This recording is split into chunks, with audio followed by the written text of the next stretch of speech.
Hello সবাইকে, আমি নবনীতা আর আমার এই ব্লগটিতে আপনাদের অনেক অনেক স্বাগত জানাচ্ছি।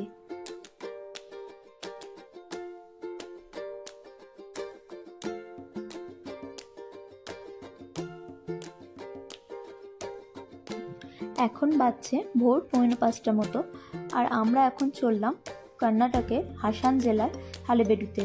তো হালেবেডু যেতে আমাদের চেন্নাই থেকে সময় দেখাচ্ছে প্রায় 7 ঘন্টা মতো, আর কিলোমিটার পড়ছে প্রায় 450 কিলোমিটার মতো।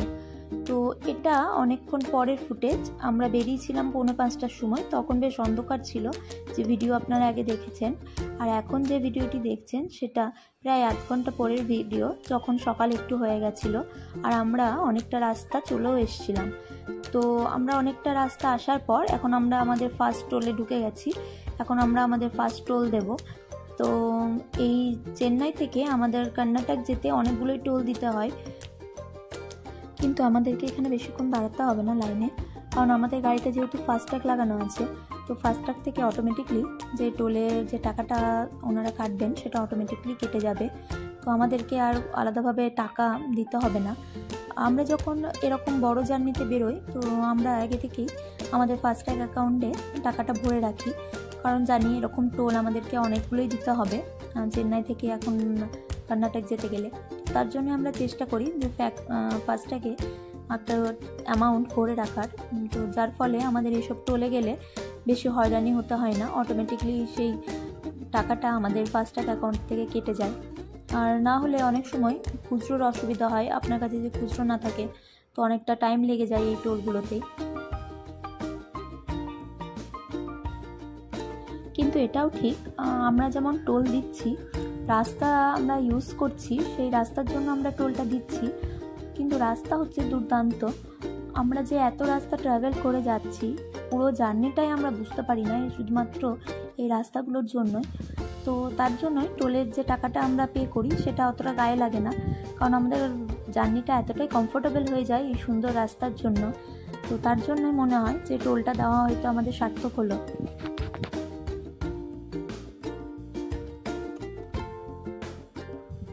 আর এখন আমরা চললাম ন্যাশনাল হাইওয়ে ধরে। তো এটা হলো ব্যাঙ্গালোর চেন্নাই হাইওয়ে।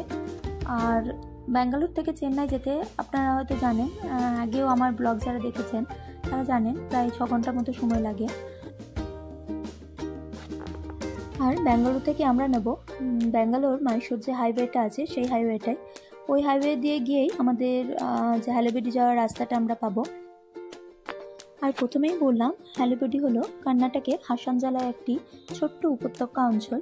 আর এই উপত্যকা অঞ্চলটিকে ঘিরে রয়েছে ছোট ছোট অনেক পাহাড়, বোল্ডার এবং একটি ছোট্ট মৌসুমী নদী। আর এটি কিন্তু উত্তর কর্ণাটক, পশ্চিম অন্ধ্রপ্রদেশ এবং উত্তর তামিলনাড়ুর সাথেও ভালোভাবে যুক্ত আছে। এটি 14 শতকে হাইসালা রাজবংশের ক্ষমতায় এসেছিল সেই সময়। আর এই শহরটিতে কিন্তু বেশ কয়েক ডজন মন্দির সেই সময় ছিল, যার মধ্যে বেশিরভাগই এখন ধ্বংস হয়ে গেছে এবং একটি ছোট্ট সেটি শুধুমাত্র এখন বেঁচে আছে। আর সেই সেটটির মধ্যে যে মন্দিরগুলো উল্লেখযোগ্য সেগুলো হলো হয়শালেশ্বর মন্দির, কেদারেশ্বর মন্দির এবং একটি জৈন বাসাদি মন্দির।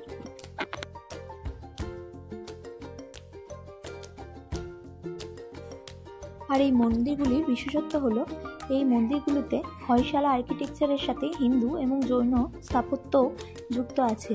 তো তার জন্যই এই মন্দিরগুলির সৌন্দর্য আরও কয়েক গুণ বেড়ে গেছে।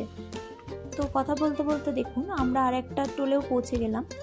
তো আমরা কিন্তু অনেকটা রাস্তায় চলে এসেছি, প্রায় 2 ঘন্টা আমরা পার করে দিয়েছি।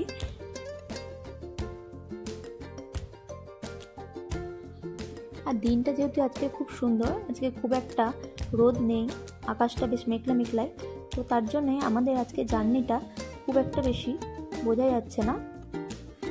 আর দেখুন মাত্র 250 কিলোমিটারই আমাদেরকে যেতে হবে, আর 250 কিলোমিটার পরেই আমরা পৌঁছে যাব আমাদের গন্তব্যে।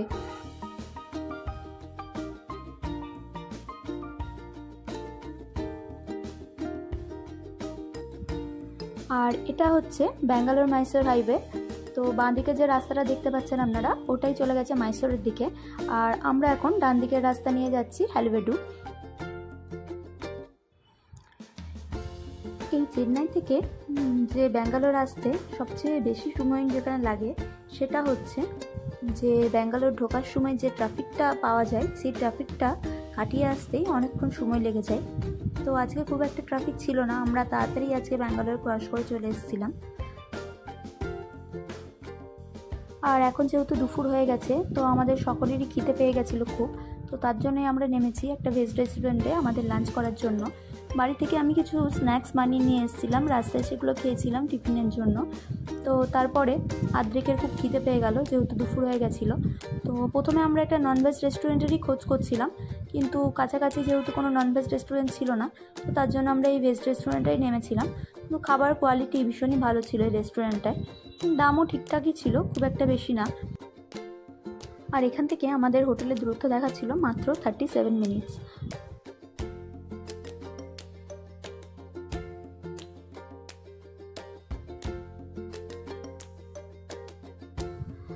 আর এখন আমরা যাচ্ছি কর্ণাটকের যে হাসান ডিস্ট্রিক্টটা আছে সেই হাসানের মধ্য দিয়ে।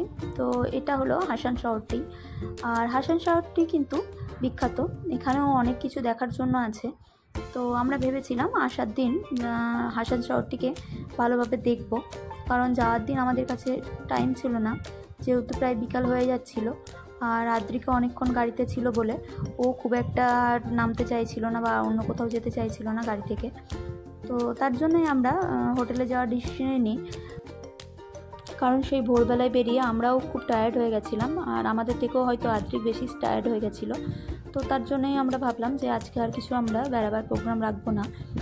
আর আমরা যেহেতু প্রথমেই জানতাম যে আমাদের হোটেলের সামনেই যে মন্দিরটি আছে হালেবেডু, সেই মন্দিরটি আমাদের হোটেলের সামনেই একদম। তো আমরা ভাবছিলাম যে যদি আমাদের হাতে সময় থাকে তো গিয়ে না হোক আমরা মন্দিরটিই দেখে নেব। তো আমরা এখন চলে এসেছি হালেবেডু শহরের মাঝখানে, আর ডান দিকে হচ্ছে আমাদের যে হোটেলটিতে আমরা ছিলাম সেদিন সেই হোটেলটি। এই হোটেলটি হলো কর্ণাটক সরকারেরই হোটেল ময়ূরা। তো আজকে রাতটা আমরা এই হোটেলেই কাটাবো, আর কালকে সকালে আমরা বেরিয়ে যাব বেলুর। তো বেলুর হচ্ছে হালেবেডুর কাছেই। বেলুর হয়তো নাম আপনারা অনেকেই শুনেছেন, বেলুরেও একটি বিখ্যাত মন্দির আছে। তো কালকে সকালে আমরা ওই বেলুরেই বেরিয়ে যাব। এখান থেকে বেলুর যেতে আমাদের টাইম লাগবে আধ ঘন্টা মতো। তাহলে চলুন আজকের মতো ব্লগটি আমি এখানেই শেষ করলাম, আবার দেখা হবে আমার একটি নতুন ব্লগে।